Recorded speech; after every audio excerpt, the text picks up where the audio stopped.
함께 말씀을 읽겠습니다. 창세기 12장 1절에서 9절 말씀이 되겠습니다.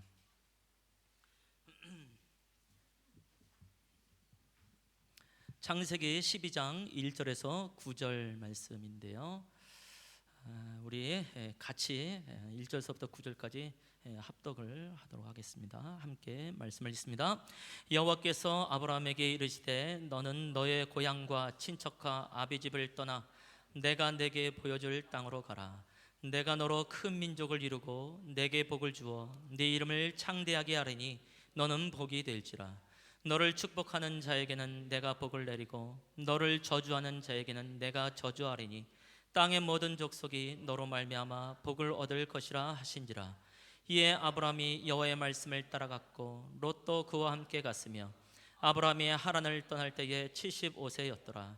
아브라함이 그의 아내 사레와 조카 롯과 하란에서 모은 모든 소유와 얻은 사람들을 이끌고 가나안 땅으로 가려고 떠나서 마침내 가나안 땅에 들어갔더라.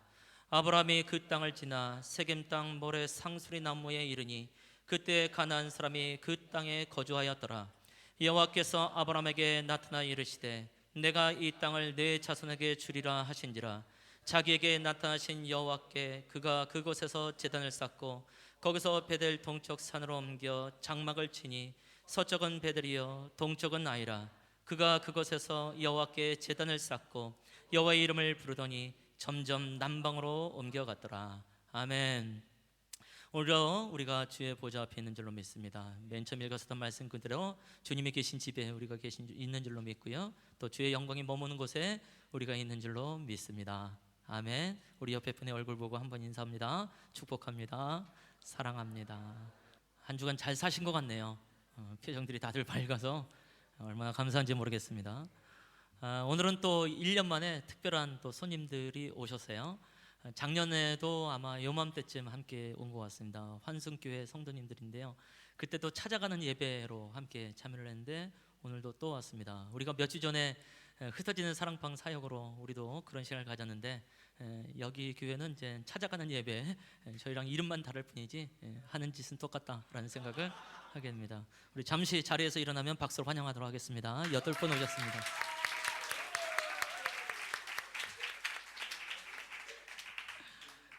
두 번만 온 것임에도 불구하고 마치 우리 식구 같은 느낌이 들어요.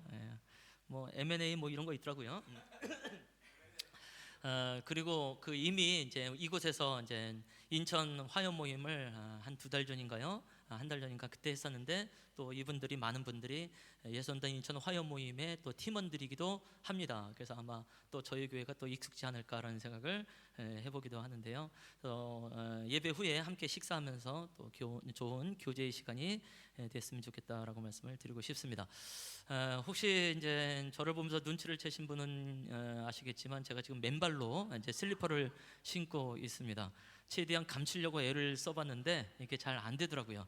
또 찬양을 하다 보면 저도 약간 흥이 있는 사람이잖아요. 그래서 다리를 번쩍번쩍 들다가 제 맨발을 보고 좀 당황하고 그랬는데, 제가 좀 그 특히 발 쪽에 이제 피부 좀 발진이 좀 생겼어요. 제가 웬만해서 그런 사람이 아닌데 확실히 나이가 들어가네요. 이제 면역력이 떨어지는 것 같습니다. 제가 최근에 이제 50견의 진단을 받고 이제 충돌 증후군이라는 진단을 받고, 그래서 약을 먹었어요. 당연히 뭐 소염 진통제, 뭐 근육 이완제 뭐 이런 거죠. 근데 이제 며칠 후에 이게 발진이 생겨서 피부과에 갔더니 그런 소염 진통제가 그렇게 피부 트러블을 생길 수 있다고 얘기를 하더라고요. 그래서 그 약을 끊고 지금 피부약을 먹고 지금 또 바르고 하는 중인데 잘 낫지 않는 상황이 되어집니다. 특히 양말을 신으면 이게 계속 열이 올라와가지고 좀 더 심해지더라고요. 그래서 어쩔 수 없이 지금 이제 맨발로 하게 됐고요. 사실 새벽기도 내내 맨발로 지금 하고 있는 중입니다라고 말씀드리고 싶고 좀 양해를 구합니다. 함께 이제 말씀 나누기 전에 아주 좋은 소식이 하나 있어요. 우리가 선교지의 소식 중에 케냐뿐만이 아니라 또 제가 개인적으로 알고 있는 또 성경 번역 선교사가 있지 않습니까? 아랍권에서 열심히 번역을 하고 있는 분인데 엊그저께 기도 편지가 또 하나 왔네요. 드디어 요한복음을 이제 번역을 끝냈습니다라고 해요. 한 20만 명 정도밖에 안 되는 이제 비족을 대상으로 하는 성경 번역인데 굉장히 어려움 속에서 그 일을 하고 있는데 드디어 완역을 했다고 들었습니다. 그때도 한번 얘기했지만 이 지역에 살고 있는 한 분이 타 지역, 타 나라에 가서 이제 오렌지에서 이제 소위 이제 일을 하다가 오렌지에 이제 하나님이라고 쓰여진 걸 보고 이분이 이제 하나님의 일종의 계시와 환상 속에서 회심했습니다라는 얘기를 한번 드렸던 기억이 있으시죠? 그 이제 같은 상황이 되어지고요. 또 이 성경 번역을 도와준 사람은 이제 그 무슬림 지역의 이맘의 딸, 이제 이슬람교의 지도자의 딸이 그것을 함께 도와줬고 그것을 이제 완역을 한 거예요.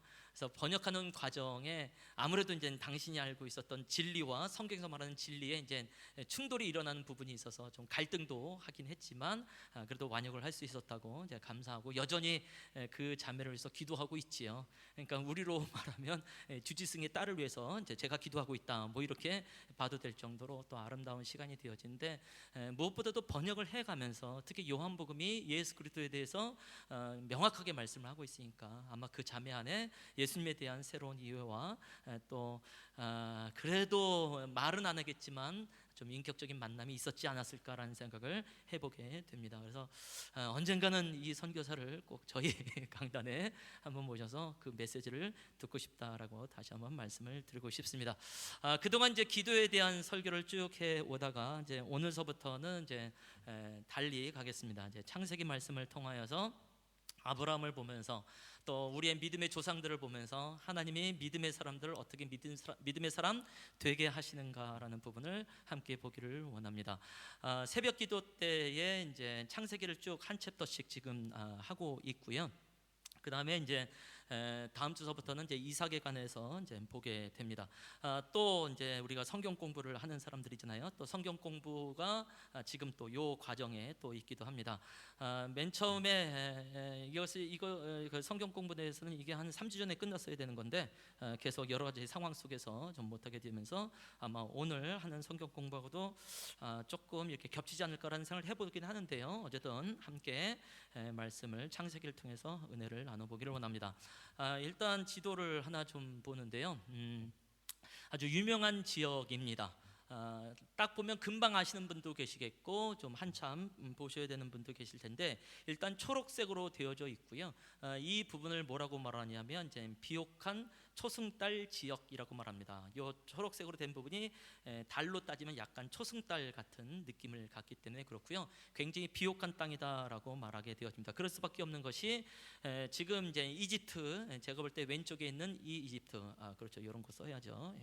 이 이집트 나일강이 흐르고 있죠. 그러니까 당연히 비옥할 수밖에 없고 여기 이제 삼각주 우리가 잘 알죠. 곡창지대가 될 수밖에 없는 상황이 되어집니다. 또 그다음에 유브라테스 강이 있고 그다음에 또 티그리스 강이 있게 되어집니다. 혹시 과거에 아주 오래전에 세계사를 배울 때 세계의 4대 문명 발생 지역 중에 이제 두 군데가 바로 이곳에 있습니다라고 말씀을 드릴 수 있을 것 같아요. 그러니까 뭐 강들로 딱 이제 그 사이에 끼어 있는 지역이 되어지니까 얼마나 비옥한 땅인가를 잘 알게 되어지고 지금 이것은 이제 바로 여기가 이제 이스라엘이 되겠지요. 그 다음에 뭐 레바논, 요르단, 시리아 이렇게 되겠고요. 이 넓은 지역이 대부분 이라크다라고 보시면 되겠습니다. 요즘의 이라크 그리고 이쪽이 이제 터키가 되겠죠. 아라비아라고 되는데 사우디 아라비아 뭐 이렇게 이해를 하시면 도움이 될 것 같습니다.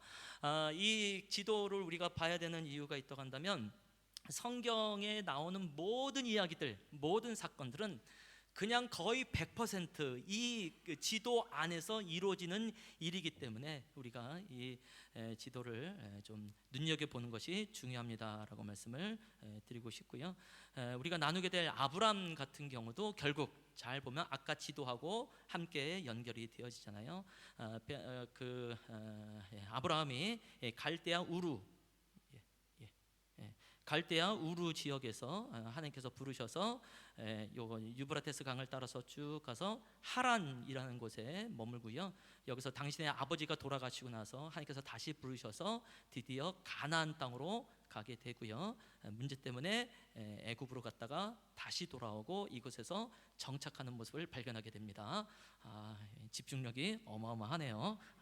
준비하기를 아주 잘했고 컴퓨터를 바꾸기를 아주 잘했다라는 생각을 해보게 됩니다. 너무 고맙습니다. 그래서 이제 이 지도가 우리한테 주는 은혜가 있습니다라고 말씀을 드리고 싶습니다.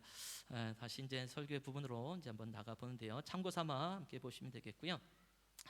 도대체 이제 성경은 어떤 책인가라는 생각을 우리가 좀 해볼 필요가 있는데, 도대체 성경은 무엇을 말하는가라는 생각을 해보게 돼요. 저는 아마 고등부 시절 때 또 청년부 시절까지 포함해서 은근히 성경책은 과학책이기를 원하는 마음이 있었던 것 같습니다.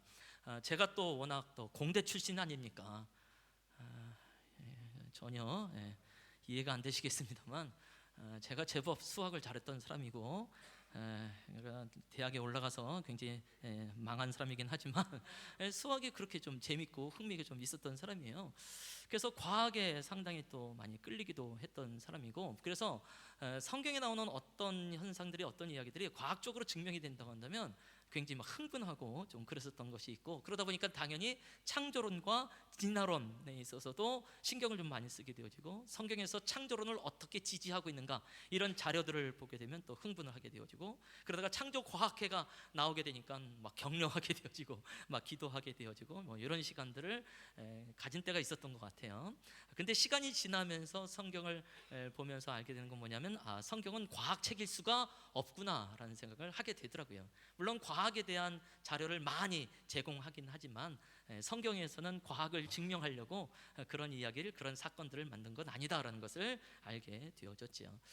최근에는 뭐 특히 이 성경을 경영 이론에 또 이용을 하여서 리더십에 관해서 말할 때도 상당히 많이 있고, 또 예수님을 최고의 경영자로서 최고의 리더십으로 말할 때도 상당히 많이 있더라고요. 그러니까 그분들에게 있어서는 성경이 경영 이론과 같은 책으로 느껴질 수도 있겠죠. 또 자녀를 키우고 있는 우리들에게는 때로는 이것이 교육 지침서와 같은 느낌을 가질 때도 있고, 뭐 이스라엘 백성들이 이미 이제 성경을 바탕으로 또 자녀 교육을 했으니까 우리도 또 그럴 마음이 있기도 하고 그렇죠.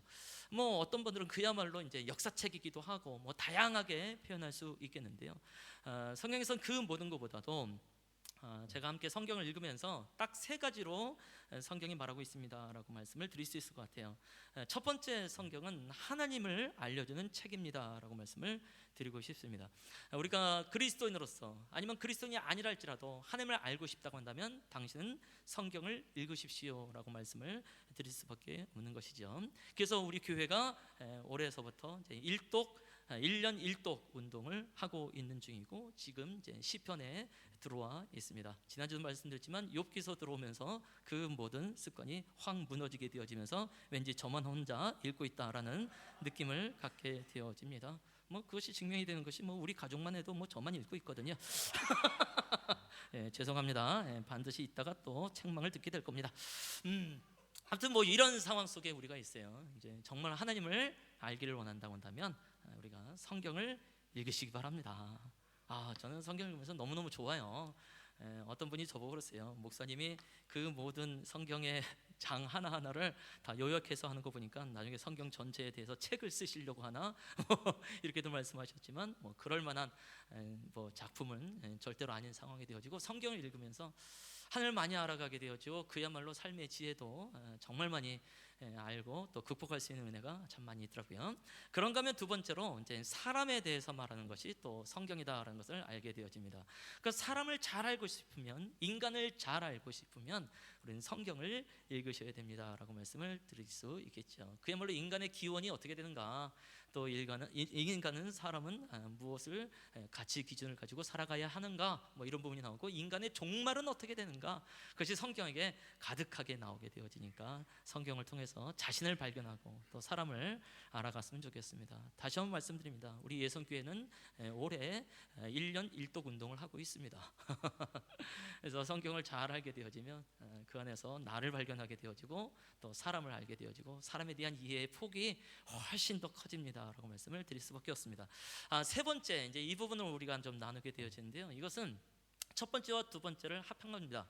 하나님과 사람 사이의 관계를 다루고 있는 것이 바로 성경책입니다라고 말씀을 드리고 싶습니다.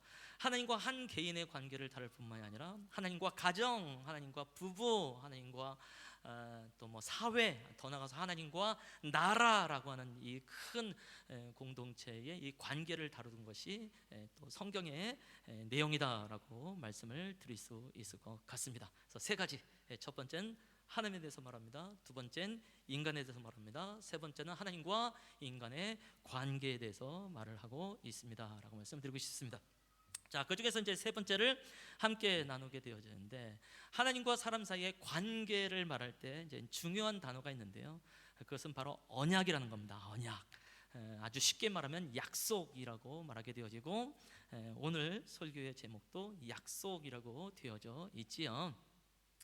그래서 이 언약, 약속을 통해서 하나님과 사람 사이의 관계가 이제 형성이 되어지죠. 그래서 이미 성경이 이제 큰 한 권의 책으로 되어 있지만 우리가 잘 아는 대로 구약과 신약으로 나뉘어져 있습니다.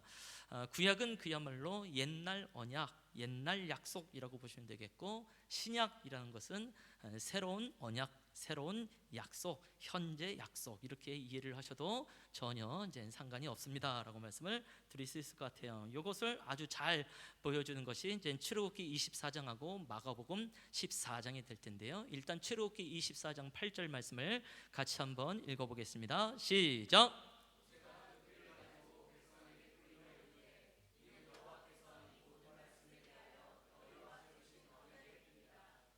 아멘. 모세가 이제 하나님께서 부르셔서 시내산 꼭대기로 올라가는 상황이 되어지는데요. 그때 화목제를 드리고 나서 산 아래에서 백성들에게 이제 피를 이제 뿌리면서 이제 하나님께 제사되어지고 이제 이런 상황이 되어집니다. 그때 그 피를 가지고 뭐라고 하냐면 언약의 피, 약속의 피라고 말을 합니다. 그야말로 구약에 관해서 아주 잘 말해주는 구절이다, 이렇게 볼 수 있게 되겠죠. 자, 또 하나의 말씀 읽어봅니다. 마가복음 14장 24절입니다. 시작. 이것은 예수님께서 성만찬을 하실 때에 제자들에게 하신 말씀이죠. 그래서 분잔을 하시면서 이것은 나의 피이면서 언약의 피라고 말합니다. 그러니까 약속의 피라고 말하게 됐죠. 그래서 여기서 신약, 새로운 언약에 대해서 우리가 발견하게 되어집니다.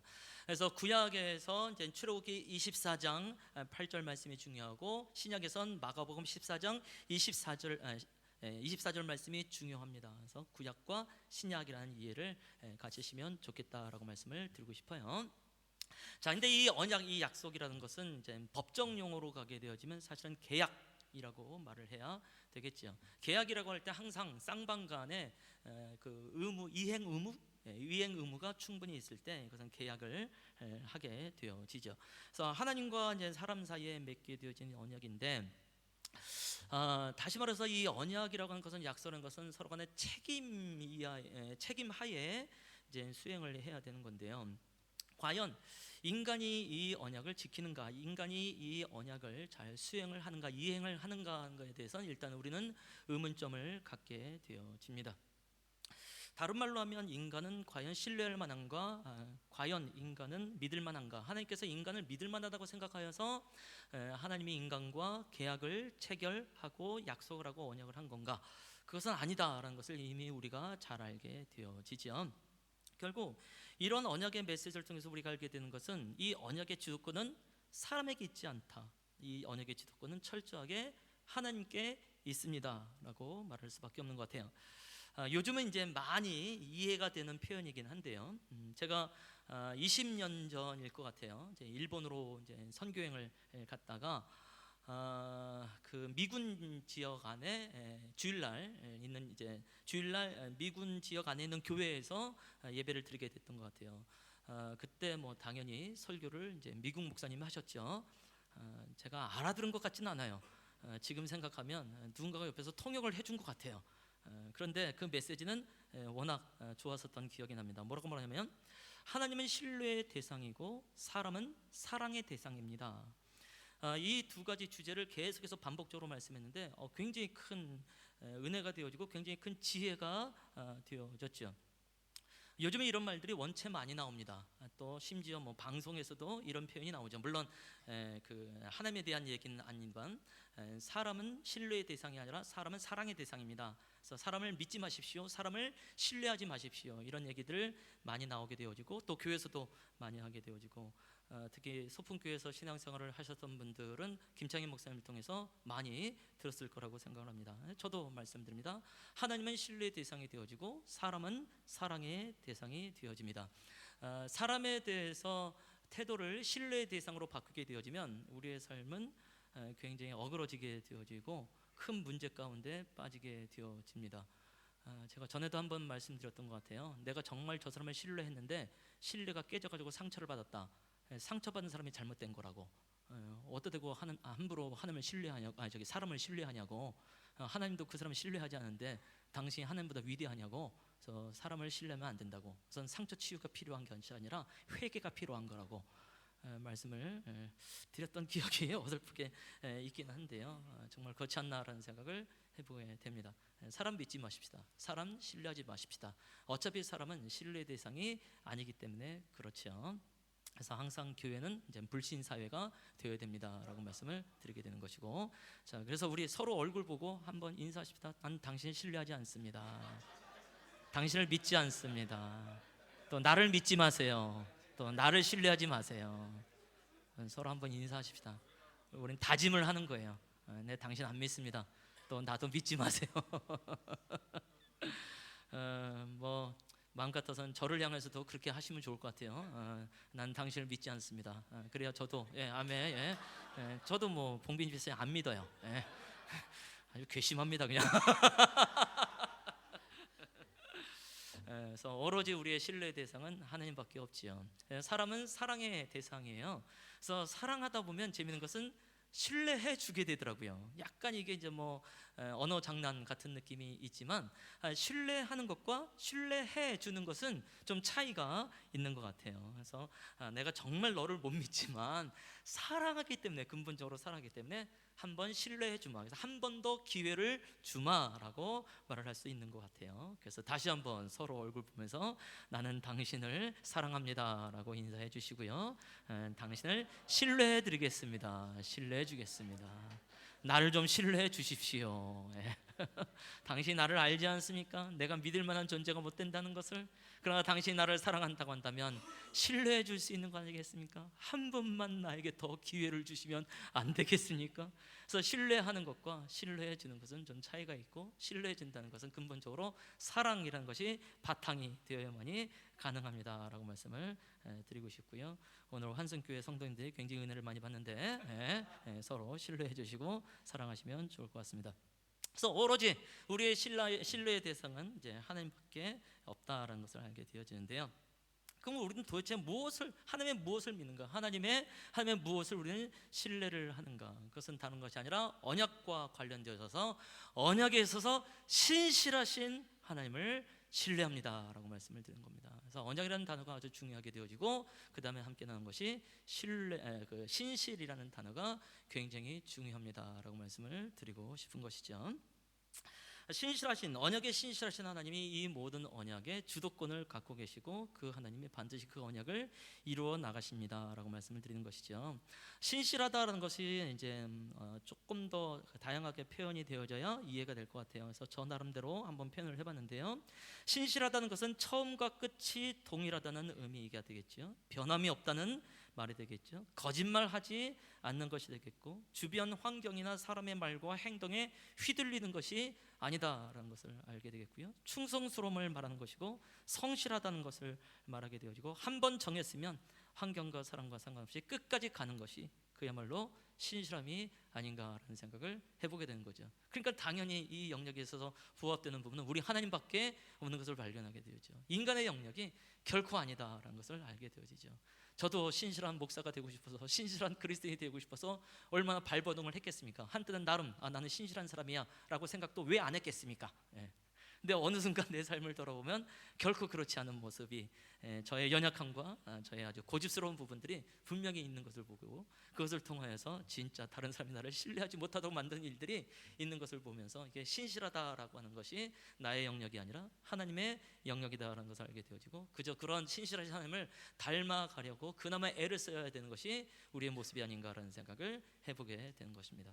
자, 그래서 성경은 하나님과 사람과의 관계를 다루는 책이면서 그것은 언약인데, 그 언약은 신실하신 하나님이 주도권을 가지고 이루어 가신다는 사실을 기억하시면 좋겠습니다.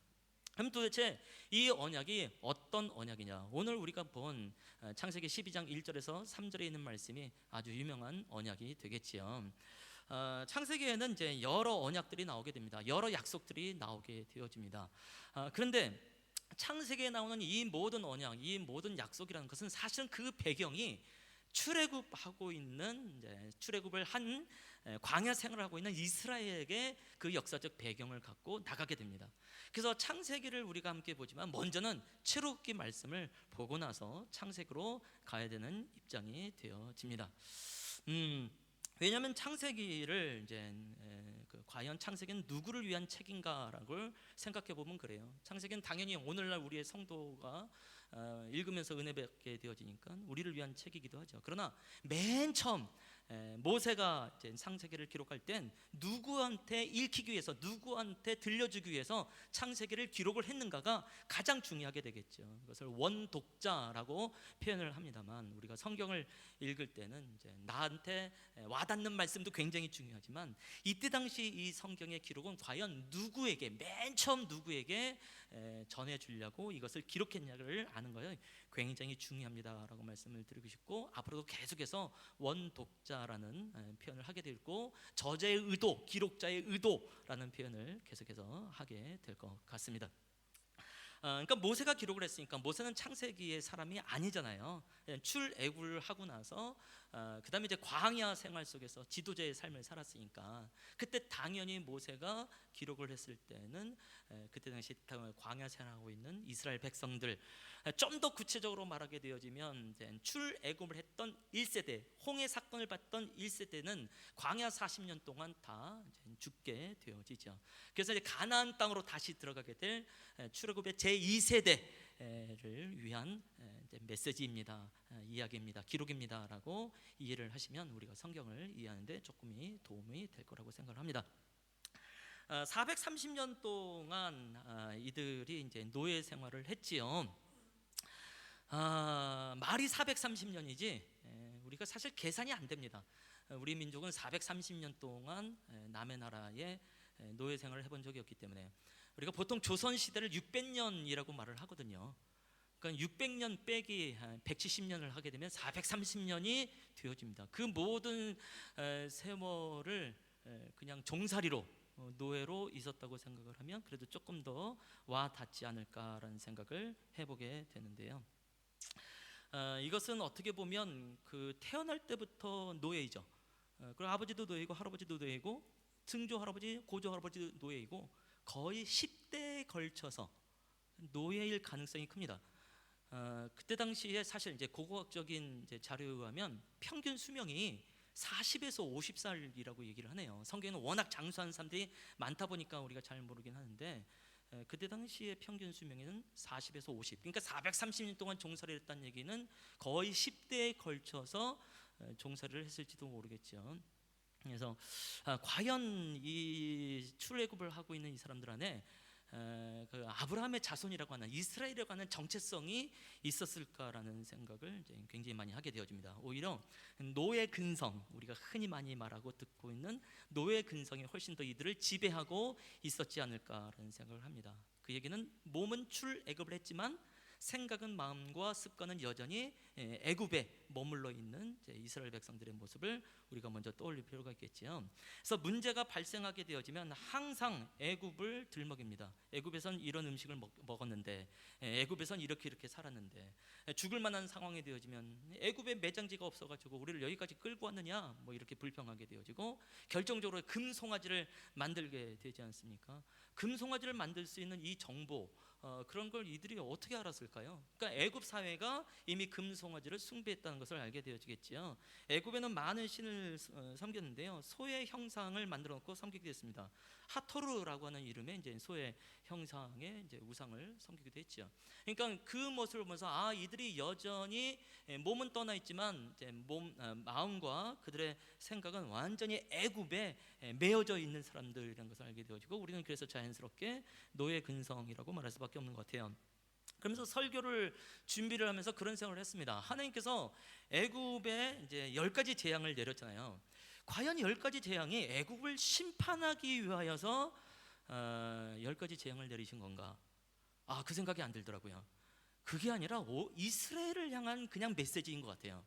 봐라, 10가지 재앙이 됐으니까 애굽은 완전히 쑥대밭이 됐다. 너희가 머무를 수 있을 만한 상황이 조금도 아니다. 너희가 미련을 둘 수 없고 너희가 소망을 둘 수 없는 땅이다.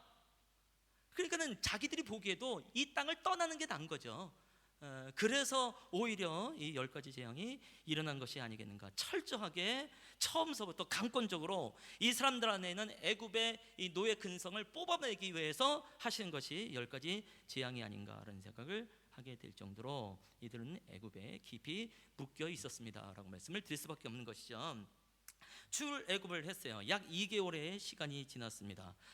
그리고 이제 드디어 시내산이라는 곳에 이들이 머물게 되어지고, 아주 유명한 시내산 언약이라는 것이 나오게 되어집니다. 이 부분 저를 따라서 한번 발음을 해주신 게 좋을 것 같아요. 시내산 언약.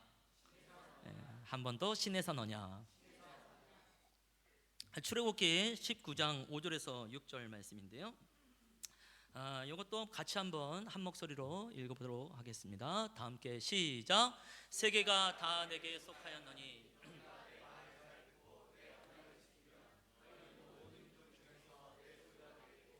너희가 내게 대하여 제사장 나라가 되며 거룩한 백성이 되리라. 너는 이 말을 이스라엘 자손에게 전할지니라. 아멘. 하나님께서 이스라엘 백성들을 시내산에 모이게 한 다음에 하나님께서 모세를 통해서 말씀하시는 거예요. 내가 너희를 독수리가 날개를 피면서 자기의 새끼를 데리고 오듯이 독수리의 날개에 너희를 업고 여기까지 왔다, 이렇게 말씀하시면서 약속을 하시는 거예요. 너희는 내 소유가 될 것이다. 모든 민족 중에서 내 소유가 될 것이다. 그리고 제사장 나라가 될 것이고 거룩한 백성이 될 것이다 라고 말씀하셨습니다. 지금이야 우리가 이제 출애굽기를 잘 알게 되어지고 그 다음에 이스라엘을 잘 알게 되어지니까 이 말씀을 그들이 잘 이해를 했을 거라고 생각을 하지만, 우리도 그때 당시에 막 출애굽을 한 2개월도 채 되지 않은 상태 속에서 이 메시지를 들었을 때 과연 우리에게 이해가 될 것인가, 이스라엘 백성들에게 이해가 될 것인가 라는 것이죠. 내 소유라고 하는 말, 거룩한 백성이라고 하는 말, 이건 그래도 이해가 되겠죠. 뭐 하나님께서 작정하시고 그렇게 하시겠다고 하는 거니까. 그런데 제사장 나라라고 하는 것에 대해서 과연 이해를 할까? 이들이 오랫동안 노예로 있으면서 나라에 대한 생각조차도 아마 없을 가능성이 크게 되어지고요. 더군다나 제사장 나라가 된다고 하는 것은 상당히 영향력이 있는 나라의 모습을 말하게 되거든요. 근데 제사장이라고 하는 것은 영어로 표현하는 것 중에 브릿지 빌더라는 표현도 있습니다. 브릿지 빌더. 참 제가 그전에는 안 그랬는데 예선교회를 개척하고 나서 자꾸 한 분이 자꾸 눈에 보여가지고 항상 발음에 신경 쓰게 됩니다. 지난주는 영어 발음했다가 또 은혜가 아빠 잠시 쳐다보고 우리 서로 신경 쓰고 있구나. 편안하게 브릿지 빌더. 브릿지가 다리, 빌더는 세우는 자. 그래서 다리 놓는 사람. 또 그런 단체가 또 우리나라에 있기도 하지요. 그러니까 어떻게 보면 다른 나라와 다른 민족과 하나님 사이에 가교 역할을 하게 되어지는 이제 그러한 영향력을 나타내는 나라라고 말하게 되는 거예요. 이스라엘 백성들이 그걸 어떻게 일을 하겠냐고요. 이 430년 동안 종살이 있었거든요. 완전히 나라가 없는 상태 속에 왔는데 대놓고 하나님이 너희는 거룩한 나라가 될 거야 라고 말을 하니 이것을 어떻게 이들이 이해를 할 수 있겠는가. 그러니까 이것은 하나님이 내가 너희와 언약을 맺겠다라는 의미라기보다도요, 내가 너희와 계약을 맺겠다라는 의미라기보다도 내가 너희를 반드시 제사장 나라가 되게 할 것이야 라고 하나님의 일방적인 언약 선포 약속이다라고 말씀을 드릴 수밖에 없는 것 같아요. 또 광야 생활 실제로 하면서 여전히 어려운 환경에 있게 되어지니까 이들이 이 말씀에 대해서 이해할 수 없을 때에 이제 모세가 이들을 좀 격려를 해야 되겠죠. 그래서 이스라엘의 역사를 쭉 살펴보게 되어지면서 이런 언약을 비슷하게 했었던 데가 있단 말이죠. 그 언약이 바로 오늘 창세기 12장 1절에서 3절 말씀이 되겠습니다. 그러니까 그때 당시 광야에 있었던 이스라엘 백성들이 우리의 믿음의 조상이라고 하는 아브라함에게 있어서 하나님은 어떤 언약을 하셨는가, 또 그 언약을 우리의 믿음의 조상 아브라함은 어떻게 잘 지켜나갔는가, 또 하나님께서는 그 언약을 어떻게 이루어 가시는가에 대해서 눈여겨보면서 듣고 읽지 않았을까라는 생각을 해보게 되는 것이죠. 자, 그래서 이제 창세기 12장 1절에서 3절 말씀을 한 번 더 읽어보려고 합니다. 조금 글씨가 좀 작긴 한데요, 이미 읽었었던 말씀이기도 하고 사실 굉장히 중요한 말씀이기 때문에 암송하면 좋겠습니다라는 의미도 있습니다. 같이 한번 읽어보겠습니다. 시작. 여호와께서 아브라함에게 이르시되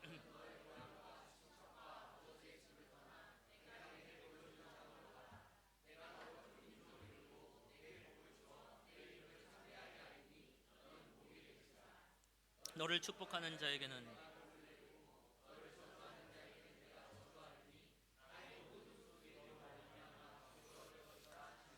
아멘. 특히 3절 말씀 참 너무 좋지 않습니까? 너를 축복하는 자는 내가 축복하고 너를 저주하는 자는 내가 저주할 것이다. 정말 하나님께서 나한테 이렇게 말씀하시면 좋겠어요.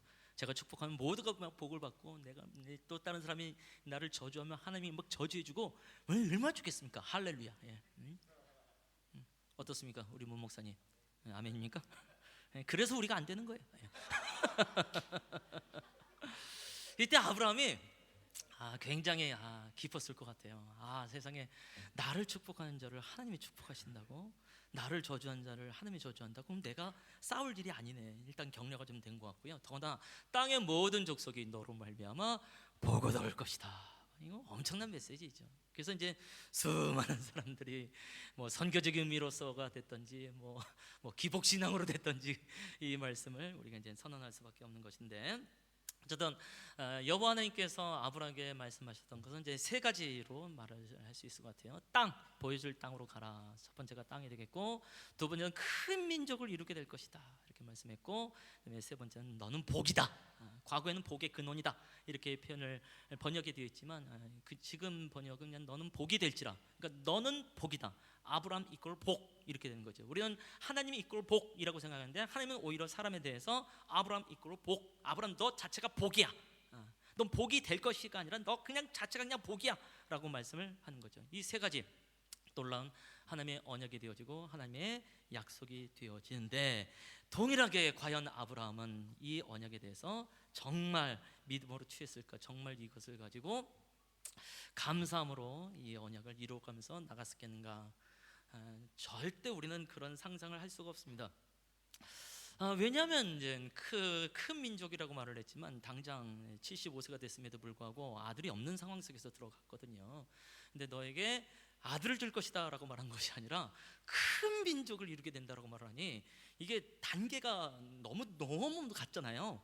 그러니까 좀 차근차근 1단계, 2단계, 3단계 이렇게 말을 이해되는데 갑자기 100단계 이상을 말씀을 하니 과연 아브라함이 이게 얼마큼 이해가 됐을까라는 생각을 해보게 된 것이고, 더군다나 보여줄 땅이라고 같지만 그 땅이 자기 땅 같은 생각은 전혀 들 수 없는 생각이 되어졌죠. 그러면 광야에 살고 있었던, 모세와 함께 살고 있었던 이스라엘 백성들이 이 말씀을 읽을 때 어떤 생각이 들었을까요?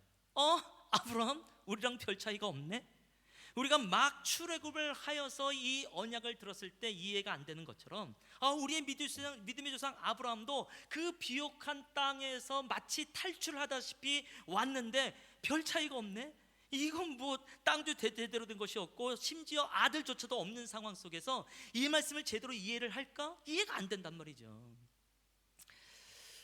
그래서 아마 모세가 더욱더 이 말씀을 기록을 하면서 강조하면서 나가는 것이 아닐까라는 생각을 해보게 되고, 이스라엘 백성들이 창세기 말씀을 읽으면서 차츰차츰 이것은 하나님의 일방적인 신실한 언약을 이루는 것을 통해서 가능하구나라는 것을 발견하게 되는 것이 아닐까요? 이미 우리는 이 모든 과정을, 결과를 다 알고 있기 때문에 이 말씀이 굉장하고 이 말씀에 대해서 아브라함도 엄청난 호응을 했을 거라고 생각을 하지만, 우리도 그때 당시에 입장이 되어지면 이 말씀을 이해하는 데는 굉장히 오랜 시간이 걸리게 되어지고, 적어도 한 20년 정도의 시간이 지나서야 이 말씀을 제대로 이해하지 않았을까라는 생각을 해보게 됩니다. 그것을 잘 증명해 주는 말이, 분명히 이 가나안 땅에서 하나님께서 나타나셨어요. 그래서 이것을 너에게 주겠다고 말씀하셨고, 또 제단을 쌓고 제사도 드렸습니다. 그리고 심지어 여호와 이름을 불렀습니다. 우리가 오늘 읽었었던 본문에 제단을 쌓던 말이 2번이나 나와요. 그러니까 분명히 아브라함의 반응을 분명히 했어요. 그럼에도 불구하고 9절 말씀을 보면 점점 남방으로 옮겨갔더라 라고 돼 있고, 우리가 읽지 않았고 이미 알고 있습니다만 애굽이라는 지역으로 내려가게 되어졌고, 거기서 뭐 이러저러한 사실 좀 수치스러운 일들이 발생되어지면서 된통 혼나면서 다시 가나안 땅으로 올라오는 아브라함의 모습을 발견하게 됩니다. 왜 아브라함이 애굽으로 내려갔을까? 2가지 때문입니다.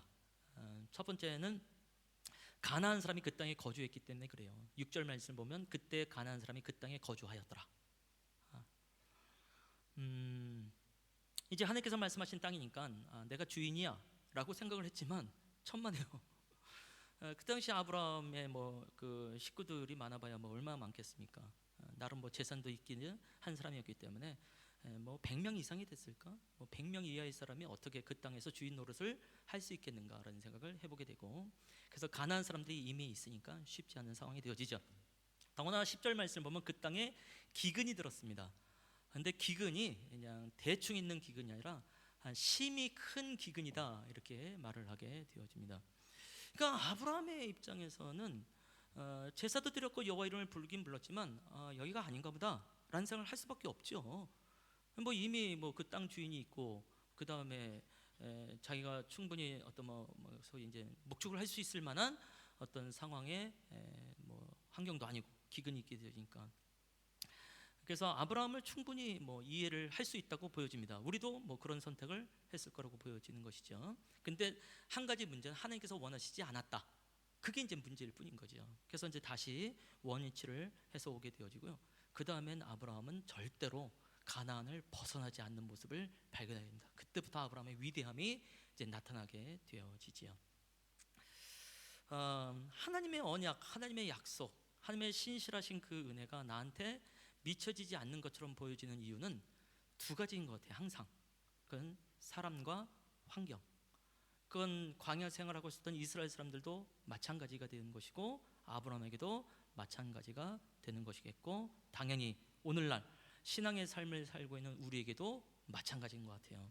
하나님께서 분명히 약속하시고, 하나님께서 분명히 언약을 하시고 이루어 가실 것을 우리가 바라보면서 나왔는데, 우리가 사람을 보면, 그리고 환경을 만나게 되어지면 과연 이것이 맞나? 과연 이것이 이루어질까라고 하는 염려와 걱정과 두려움과 사실 포기하려는 마음이 우리 안에 일어난 것을 발견하게 되는 것 아니겠습니까? 우리는 교회 이름이 예선교회입니다. 예배하는 교회고 선교하는 교회죠. 이름이 어마어마합니다. 만약 20년 전에 이런 이름이었으면 아마 상당히 기독교 내에서 주목을 받았을 겁니다. 저 교회 개척교회인데 선교를 하겠다고 이렇게 되어지니까, 지금이야 선교를 하고자 하는 교회들이 많다 보니까 그렇게 큰 도전이 아닐는지 모르겠지만 사실 이름 자체가 어마어마한 이름입니다. 예배하는 교회, 선교하는 교회라고 말을 하고 있습니다. 특히 이제 우리 교회가 이제 개척을 하면서 기도를 하고, 또 기도 중에 하나님께서 우리에게 주셨던 마음 가운데 주셨던 말씀 중에 굉장히 유명한 말씀이 있죠. 누가복음 13장 29절 말씀을 보면 사람들이 동서남북으로 와서 하나님의 나라 잔치에 참여하리니 엄청난 말씀이죠. 잔치라는 말씀이 저한테 너무 귀한 의미가 되어지고, 하나님의 나라라는 말이 또 엄청난 소망이 이루어지게 되는 것이고, 더나 동서남북으로부터 온다고 하니, 그래 우리가 제대로 예배하고 동서남북에 있는 사람들에게 영향을 미칠 수 있는, 그야말로 제사장 나라와 같은 제사장 교회가 되겠구나라는 소망을 갖게 된단 말이죠. 그래서 지난주 같은 경우는 사도행전 13장 말씀을 통해서 성경에 나오는 우리 교회의 모델을 봤습니다. 그 교회 이름은 기선교회였죠. 기억납니까? 오늘 처음 듣는 분들은 힌트가 된 거겠죠. 기도하고 선교하는 교회. 안디옥 교회는 한마디로 기도하고 선교하는 교회였습니다. 그래서 기선교회라고 말씀드리고, 그 교회를 감히 제가 우리 교회 모델로서 소개를 했다는 것은 대단한 완전 또라이거나 대단한 믿음의 사람이거나 뭐 이런 생각을 하게 된다는 것이죠. 그래서 이런 은혜 속에서 이제 우리가 이제 1년 이상을 이제 지나오고 있는데요. 과연 이제 돌아보게 되어지면 정말 예배하는 교회로서, 선교하는 교회로서의 모습을 갖추고 있는가? 때로는 뭐 아니다라는 생각을 또 우리가 갖게 되어지는데, 그럼 도대체 아니라고 말할 땐 무엇이 문제인가? 결국 사람과 환경이에요. 아브라함에게 그랬듯이, 이스라엘 광야 생활하고 있는 이스라엘 백성들에게 그랬듯이, 동일하게 우리에게도 사람과 환경으로 인해서 하나님은 언약에 신실하지 않은 것처럼, 하나님께서는 그 부르심을 온전하게 이끌어가지 못하실 것처럼 생각을 하게 되더라라는 것이죠. 교회적으로도 그런 것 같습니다. 분명히 주께서 우리를 인도하셔서 여기 왔는데 이미 건물주가 계시거든요. 땅 주인이 있는 거예요. 물론 굉장히 감사하고 은혜로운 권사님이 계셔서 얼마나 감사한지 모르겠습니다. 근데 적어도 동서남북으로부터 수많은 사람들이 오면서 그야말로 제사장 교회 같은 교회가 되려면 이 건물 전체가 그냥 단독 건물로 우리 것이 되는 것이 마땅하지 않겠습니까? 아멘. 적어도 그래야 이게 언약에 신실하신 하나님이 아닌가라는 생각을 해보게 되어지는데, 여전히 오늘도 건물 입구를 보면서 좀 찹찹한 마음으로 들어오셨겠죠. 이 시퍼런의 그 텐트로 다 감싸져 있는 이 물건들은 언제쯤 빠지나 뭐 이런 생각, 하다못해 복도라도 깨끗하면 좋겠는데 뭐 이런 생각을 하면서 오셨을지도 모르겠고, 조명이 또 왜 이렇게 칙칙해 뭐 그러면서 오셨을는지도 모르겠어요. 실제로 이미 우리는 절대 공간이 좀 부족한 상황이 되어졌습니다. 특히 저 좁은 유아실에서 한 10명 가까이 아이들이 함께 있다는 것은 이거는 굉장히 심각한 열악한 환경이다라는 것을 알게 된 거죠. 그래서 하나님께 정말 자꾸 은혜를 구하게 되어지고, 우리의 입술에서도 우리도 교육관을 위해서 기도해야 되는 거 아니냐 뭐 이런 생각을 하게 되는 이유가 있게 되죠. 참 감사하기도 하지만 또 어느 환경에선 그 환경이 또 녹록하지 않은 것만 아는 것을 또 발견하기도 합니다. 며칠 전에 우리 흩어지는 사랑방 사역을 갔을 때 주청 사랑방 강화도를 갔단 말이죠. 강화도에 계신 이 목사님 분명히 저보고는 개척교회라고 그랬어요. 근데 이미 단독 건물이 있는 교회더라고요. 사진 찍힌 거 우리가 다 봤지 않습니까? 우리보다 큰 공간에서 예배를 드리고 있고, 그리고 이제 교육관을 또 이제 건축을 할 거래요. 수양관처럼. 그게 무슨 개척교회입니까? 은근히 짜증 나더라고요. 뭐야 뭐 이런 생각이 들기도 하고. 농담이에요. 또 이미 이제 이 공간에 와 계신 분들, 때때로 이제 여러 교회에서 흩어지면서 여기까지 오신 분들, 그 교회, 그 공간, 그 모든 환경이 우리는 충분히 떠오를 수 있게 되겠죠. 그쪽으로 가야 되는 거 아니야? 되돌아가야 되는 거 아니야? 뭐 이런 생각이 들 수도 있겠고, 뭐 온갖 생각이 우리 안에 일어날 수도 있을 거라고 보여집니다. 개인적으로도 마찬가지인 것 같아요. 성도의 개인적인 거, 지난주에도 말씀드렸지만 우리 성도들이 좀 개성이 좀 강합니다라고 말씀드렸고, 이 모든 개성이 강한 것을 하나 되게 할 수 있는 것은 제가 할 수 있는 것이 아니네요. 성령께서 하실 때만이 가능합니다라는 것을 인정하면서 이제 메시지를 전했는데요. 이제 신방을 하고 이제 한 분 한 분들을 만나면서 변함없이 느낀 게 뭐냐면, 우리 성도들의 삶이 진짜 치열하다, 그야말로 치열하다라는 것을 정말 많이 느끼게 되어지고, 이 나라가 일찍 좀 복지를 좀 빨리빨리 잘해줬으면 얼마나 좋겠는가 이런 생각을 하게 되어지고, 요즘 흔히 청년들이 말하는 이게 나라냐 뭐 이런 생각을 저도 좀 하게 되는 상황이 되기도 합니다. 우리 성도님들의 일터의 상황을 보게 되면요, 이제 학원 관련 사업도 하고요, 음향 관련도 있고, 공장도 있고, 또 영업도 하고, 일반 사무나 회계도 하고, 연구원도 있고, 패션 디자이너도 있고요, 파일럿도 있고, 그다음에 정육도 있고, 헬스 트레이너도 있고요, 생활 설계사도 있고요, 조경도 하고 학생도 있고 알바도 있고. 와, 놀랍지 않습니까? 예? 또 어떻게 한 사람 한 사람 다 각기 다른 직업을 갖고 있는가 뭐 이런 생각을 하게 되는데, 하나같이 참 치열한 삶 가운데 들어있고, 내가 그러한 직업을 가졌다고 한다면 나도 신앙생활이 좀 쉽지 않았겠구나라는 생각을 하게 되는 거죠. 그러면 자, 우리 안에 언제까지 나는 이런 일을 하게 될 것인가? 적어도 하나님께서 부르셔서 개척교회에 함께 왔고 부르심의 땅이고 하나님의 언약이 있는 교회라고 한다면 내 삶이 그냥 풀려야 되는 거 아니야? 대박나는 사건이 터져야 되는 거 아니냐라는 생각을 하게 된단 말이죠. 근데 그것이 안 일어날 때 우리는 부르심을 망각할 수 있게 되어지는 것이죠. 그래서 이 아브라함을 향하신 이 메시지와 이 언약이 우리한테 중요한 것이 아닌가라는 생각을 해보게 됩니다. 그래서 설교를 준비하면서 참 재밌다는 생각을 하게 됐어요. 애굽으로부터 출애굽한 이스라엘 백성들과 메소포타미아 지역에서부터 온 가나안 땅에 있는 아브라함과 소풍교회로부터 개척한 예선교회는 너무 비슷하다. 이게 참 어마어마하죠. 비교를 막 이스라엘로 비교를 하게 되고 비교를 아브라함으로 비교되어지는 이 예선교회를 보면서 포부가 참 크구나라는 생각을 하게 되지만, 이 모든 기반에는, 바탕 안에는 언약하신 하나님이 반드시 이루어 가실 것입니다. 사람은 사람에 의하여 환경에 의해서 휘둘리게 되어지고 신실함을 잃어버리게 되어지지만, 우리 하나님께서는 말씀하시고 약속하시고 언약하셨다고 한다면 그 언약에 신실하신 분이라서 반드시 이루어 가실 것입니다. 아멘. 그래서 계속해서 이제 아브라함을 보면서요, 어떻게 하나님이 아브라함을 아브라함 되게 하는가, 어떻게 믿음의 사람을 믿음의 사람 되게 하는가라는 것을 보게 되어지고, 또 우리도 우리의 삶을 거기에 맞춰보면서 나도 하나님께서 어떻게 믿음의 사람 되게 하시는가, 하나님의 신실한 인도함을 경험하는 시간이 되어졌으면 좋겠습니다. 이 시간에 찬양을 하나 같이 하고 싶은데요, 내 영혼은 안전합니다. 아까 불렀던 찬양이에요. 이 가사가 하나하나가 너무너무 소중합니다.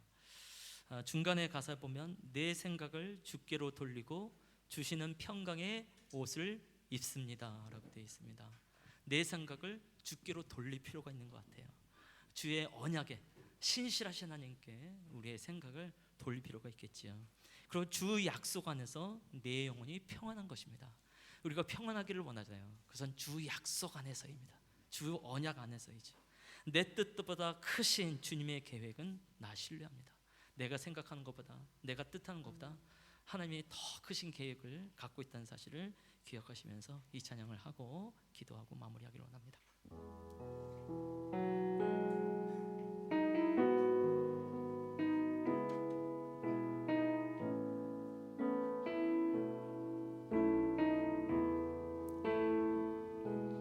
내 아버지 그 품 안에서 내 영혼은 안전합니다. 예, 주님. 주 손길로 내 삶을 안으시니 그 평강이 나를 덮습니다. 한 번 더. 내 아버지, 내 아버지 그 품 안에서 내 영혼은 안전합니다. 주 손길로 내 삶을 안으십니다. 주 손길로 내 삶을 안으시니 그 평강이 나를 덮습니다. 나 비록 넘어지면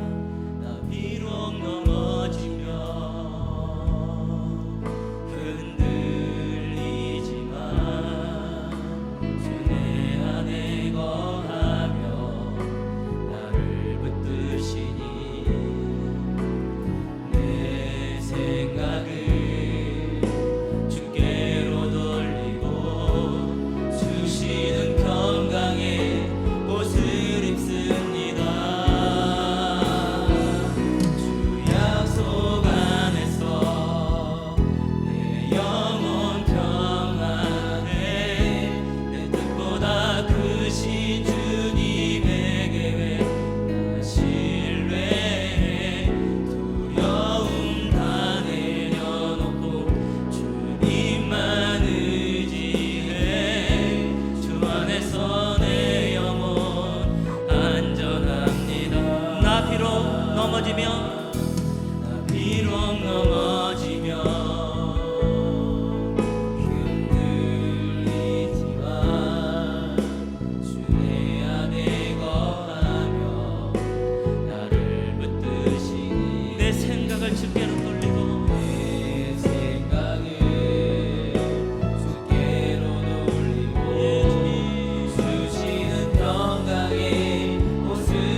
저겠죠. 또 제 아내가 되겠지요. 자식은 한 달이 건너인 것 같습니다. 근데 저와 아내는 이 기도에서 가장 절실한 사람이다라는 것을 알게 되어집니다. 물론 우리 부부만이 아니죠. 저희 부부와 함께 이 교회에 하나님의 나라를 세우고자 온 모든 성도들에게 같은 것이지만 가장 많은 기도가 필요한 사람은 저와 제 아내가 아닌가라는 생각을 해보게 되어지죠. 이것은 예선교회뿐만이 아니라 오늘 또 우연히 함께 오게 된 우리 환승교회도 마찬가지가 되겠죠. 환승교회에서도 이 기도에 가장 필요를 갖는 사람은 당연히 담임 목사님 부부가 또한 되겠지요. 그래서 주께서 우리를 한 몸으로 부르셨을 때는 한 가족처럼 기도의 사람으로 나갈 때가 가능한 것을 발견하게 되어지니까 그 어떤 사람보다도 가장 두려워하고 흔들리는 사람이 담임 목사겠지요. 또 부부가 되겠지요. 가장 약속이 필요한 사람이고 가장 나의 눈을 들어서 주께로 돌려야 되는 사람이 바로 담임 목사인 것 같습니다. 그래서 겸손하게 부탁드립니다. 저를 위해서, 담임 목사를 위해서 기도해 주십시오. 그래서 마찬가지겠죠. 하나님 정말로 어쨌든 하나님의 선하신 인도함을 따라서 하나님의 교회에 함께 세우고자 하는 마음으로 여기까지 왔습니다. 어떤 분에겐 하나님께서 직접 말씀하시기도 하고 세미음성으로 말씀하기도, 어떤 분은 분위기 가운데에 있으면서 오실 수도 있겠지만 하나님의 부르신 가운데 우리가 왔지만 여전히 환경과 사람으로 인해서 흔들리게 되는 것이 우리의 모습이니까 하나님, 내가 다시 한번 내 모든 시선을 주께로 돌면서 나가겠습니다. 주 약속 안에서 내가 평안할 수 있고 내 뜻보다 크신 주님의 계획을 내가 신뢰함으로 나아가겠습니다. 그런 결단, 또 그런 교회가 되게 해주시옵소서. 각자의 고백으로 함께 기도하는 시간이 되기를 원합니다. 기도하시겠습니다. 하나님 아버지 맞습니다. 주님, 주께서 우리를 부르셨을 때에 한 몸으로 나갈 수 있도록 인도하셔서 감사를 드립니다. 아브라함을 부르셨을 때 아브라함만 부르는 것이 아니라 주님 사라도 함께 부르며, 주님 조카도 함께 부르며, 종들도 함께 부르며, 그 모든 소유도 모든 재산도 함께 부르며,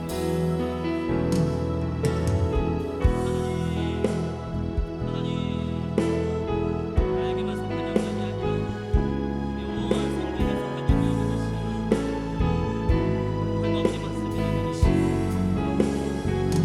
주의 말씀을, 주의 약속을 잡으시오며 저희는 말로 인하여서 우리는 것을 하나님 두려움을 크게 되어지고 하나님 소망이 없는 것처럼 주의 은혜를 구하고 다시 한번 주로 떠나서 일어날 수 있도록 인도해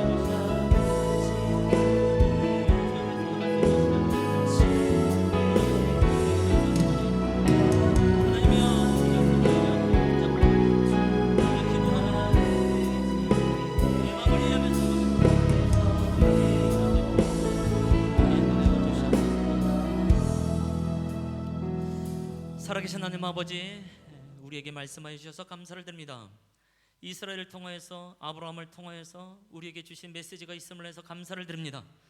하나님, 우리 스스로 나를 연약한 존재로 늘 걱정거리인 것처럼, 문제투성인 것처럼 두려움의 존재라고 생각했을런지 모르겠지만 하나님께서 일방적으로 언약을 주셨던 이스라엘을 이스라엘 되게 하시고 일방적으로 언약하셨던 아브라함을 아브라함 되게 하시는 하나님은 동일하게 같은 환경 속에서 우리도 하나님으로부터 말미암아 믿음의 사람 되기 위하여 우리를 부르신 줄로 믿습니다. 주님, 그래서 우리의 눈을 들어서 주께로 돌리며 나아갑니다. 주 약속을 다시 한번 의지하며 나가고 내 뜻보다 크신 주님의 계획을 신뢰하면서 나아갑니다. 하나님, 두려움의 따위, 근심 따위 극복하며 주께서 우리에게 말씀하신 그 약속에서 나아가오니 주님, 주께서 이루어 주시옵소서. 지금은 우리 주 예수 그리스도의 은혜와 아버지 하나님의 사랑과 성령의 교통, 그 사귐의 은총이 오늘 주의 말씀 앞에서 아브라함처럼 믿음의 발걸음을 내디딘 우리의 예선교회 성도님들과 또 환성교회 성도님들과 또 이들의 가정과 일터와 이 나라 민족 케냐 땅 위에 이제로부터 영원토록 함께 있을지어다. 아멘.